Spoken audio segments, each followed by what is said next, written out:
paano makikita ang GCash transaction history sa ating GCash account. So ang gawin nyo lang, punta lang kayo sa inyong GCash application, enter your PIN, at dito sa homepage, dito sa may baba na menu, makikita nyo yung transaction, tap nyo lang. At ngayon makita na natin yung latest transaction. So paano nga ba makita yung mga nakaraang buwan or nakaraang taon na ating transaction? So tap lang natin itong transaction icon dito sa may kanang taas na bahagi, yung may clock icon dito.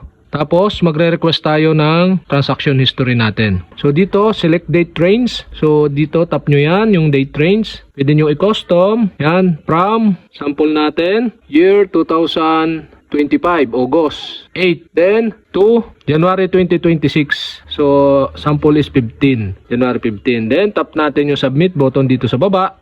At successful tayo nakapag-request ng transaction history yan. Makaka-receive tayo ng email galing sa GCash. At buksan natin yung email. So yung email, yun yung connected na email sa ating GCash account. So ito na yung email ng GCash. Tap nyo lang at may nakapaloob dyan na PDF file. So tap nyo lang yung PDF file. At dito tap natin itong download icon dito sa may kanang taas na bahagi. At save natin. Pili kayo ng folder na kung saan nyo gusto i-save. Sinave natin sa download. So ito na guys, yung PDF nasa download natin, tap nyo lang. At kapag ganito lumabas, this document is password protected. So balik kayo doon sa email.